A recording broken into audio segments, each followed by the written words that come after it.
So I will tell you all 5 points जो investors expect करते हैं स्टार्टअप से, अर्ली स्टेज स्टार्टअप से, जो अभी जिन्होंने रेवेन्यू भी जस्ट स्टार्ट किया है या फिर प्री रेवेन्यू स्टेज में है, वैसे स्टार्टअप से क्या एक्सपेक्ट करते हैं। So first point is they don't want to steal your idea.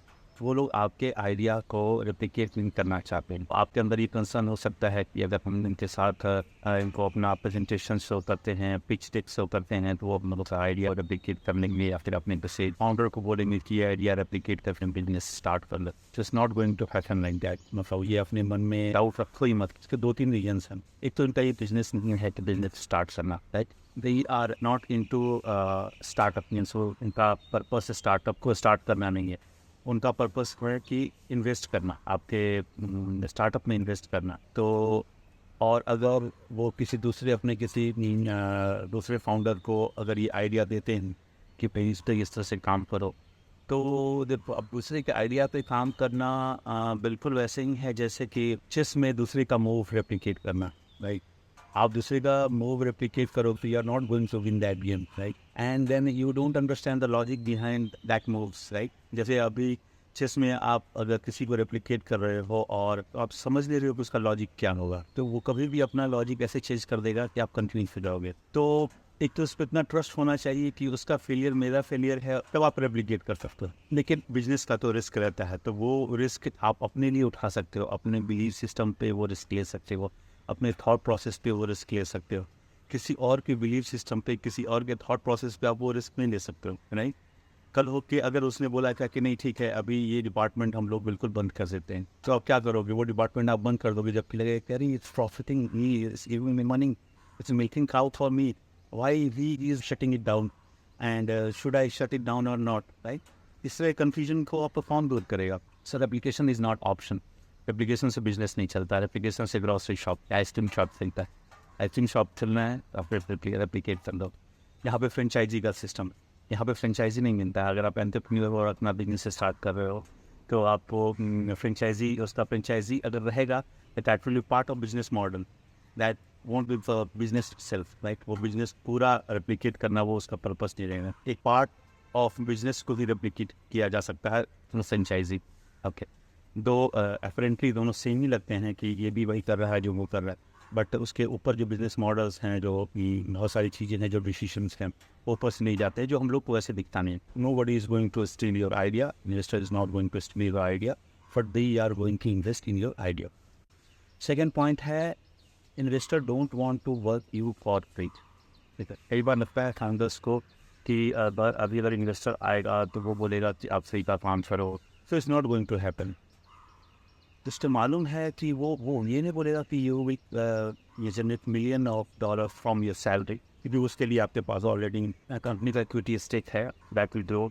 लेकिन आपके पास इतनी सैलरीज होनी चाहिए जो मार्केट अलाउ करता है, इन्वेस्टर्स एश्योर करता है। वो आपसे ये नहीं ले सकता है कि आप मत लो, ऐसा कह सकता है। And this is also true, and I think being a founder you will also understand that first you will have to correct the salary for your employees. तो आपके एम्प्लॉयज़ हैं उनका सैलरी करेक्शन करना पड़ेगा पहले, if you are getting money from investors, because that money will be much more higher than what you have now. ठीक है, तो आपका बर्न रेट भी बढ़ जाएगा, तो ऑफ कोर्स मीन्स आप इंक्रीज करोगे सैलरी इंक्रीमेंट दोगे अभी अपने एम्प्लॉयज़ का, तो इनका सैलरी वैसे पहले आपको इंक्रीज करना पड़ेगा, then you come in to picture. फिर आपको अपना मार्केट करेक्ट करना पड़ेगा अपनी salary, that is one thing. But it doesn't mean कि वो नहीं चाहता है कि आप अपनी सैलरी बढ़ाओ, ठीक है। वो चाहता है कि you will free from all this tension, small tension, ठीक है। ये सारा कुछ आप ऑटोमेट कर दो, फाइनेंशियल ऑटोमेशन होना चाहिए, पर्सनल फाइनेंस शुड को स्ट्रीम लाइन, कुछ भी टाइम नहीं लगना चाहिए, क्योंकि अभी आप छोटे छोटे चीज़ों के लिए बहुत टाइम देते हो। I know means you can do automation, but you don't have so much money, right, कि आप ये सब चीज़ें आराम से कर सको, जो आराम से किया जा सकता है, and it is back in your mind since long time, but अभी आप नहीं कर सकते। तो इन्वेस्टर्स इस काम को आसान कर देगा, because investors are very smart people. वो लोग समझते हैं कि टाइम का वैल्यू क्या है, नथिंग कैन बाई टाइम। तो वो वैसा स्विच ही नहीं करने देंगे कि आपको अपना टाइम किसी और चीज़ में जाए, बजाय इसके कि आप बिजनेस पर फोकस कर सको और उसको ग्रो कर सको। So this is the second point. Third point is कोई भी इन्वेस्टर ये नहीं चाहता है कि आप तो उसका इन्वेस्टमेंट जो है सो 2 से 3 साल में रिटर्न दे दो, right. Because being a angel investor, being a startup investor, अगर वो फर्स्ट राउंड ऑफ इन्वेस्टमेंट है तो वो एक्सपेक्ट करता है आप उसे 10 टाइम्स 30 टाइम्स ज़्यादा रिटर्न्स दो, वो बहुत टाइम लगने वाला है। वो अच्छे से समझता है इन्वेस्टर, तो वो नहीं बोलेगा कि आप 2 साल में इतना रिटर्न दे दो, वो आपको टाइम देगा। 7 to 10 ईयर्स का टाइम जनरली लगता है, this is the normal industry stand है। ठीक है, अगर आप स्क्रैच से स्टार्ट करते हो विद ऑल लिसन, तो कभी आप ना आप कोशिश करो ऐसा कि हमको 2 साल में ही पूरा रिटर्न दे देना है।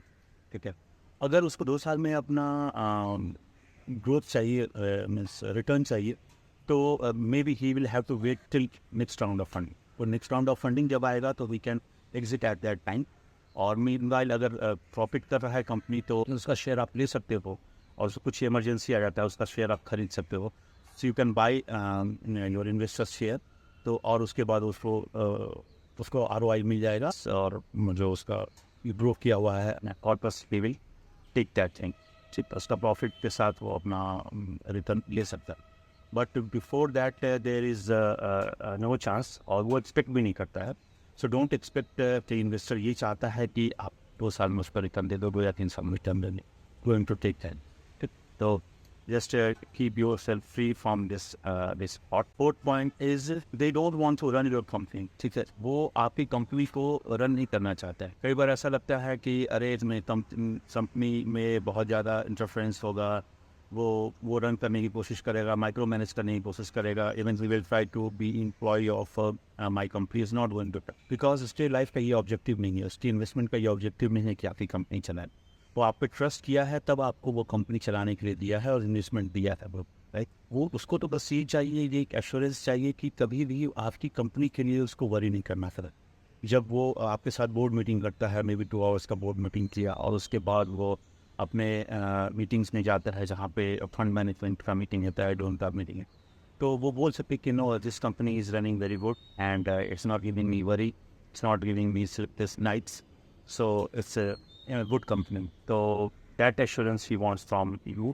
So and he don't want to interfere in your company because he doesn't know nitty-gritty and nuances of your company.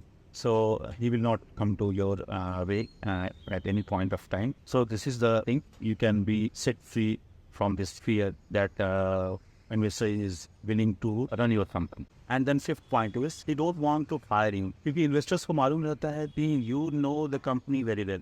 बहुत कम होता है कि कोई ऐसा इन्वेस्टर आता है जिसको लगता है कि मेरा CEO is not capable, और अगर वो चेंज करने की कोशिश करता है, जो दूसरा कोई आता है CEO, he will not understand the fabrics of your company. वो कैसे इस कंपनी को चलाना है, क्या थॉट प्रोसेस है, वो यहाँ पे आया है, क्या स्ट्रेटजीज था जिसके कारण से कंपनी यहाँ पे आया है, वाई इट्स नॉट प्रॉफिटेबल। अगर कंपनी आपके साथ प्रॉफिटेबल नहीं है, इट डजंट मीन किसी दूसरे को लेके आ जाएगा तो वो प्रॉफिटेबल हो जाएगा। He will do his set of mistake, और उसके बाद फिर वो अल्टीमेटली वो वहीं पे आ जाएगा, और मे बी कंपनी क्लोज भी हो सकता है। तो इन्वेस्टर का कोई ऐसा पर्पस नहीं रहता है कि वो आपको फायर करे। अगर वो फायर करता है तो big mistake, but you can rest assured that he is not going to do this, at least not in apparent future. जब ऐसा कुछ मेजर चेंज आ जाता है तो you never know, maybe you can't predict future that, like, so on that basis you can say that the team may fire you, but there is no chance that we're going to fire you soon, or we fire you if he is going to fire you anymore. So take my words. So these are the 5 things. So मैं इसको एक बार summarize कर देता हूँ. First, he don't want to steal your idea. Second, he don't want you to work for free. Third, he don't want you to meet his investment in 2 to 3 years. Fourth, we don't want to run your company. And fifth, we don't want to fire you. So these are the 5 things you can keep in your mind, so that you will be free from all these unnecessary worries while running your company after getting investment from angel or seed investment or early stage investment. Thank you.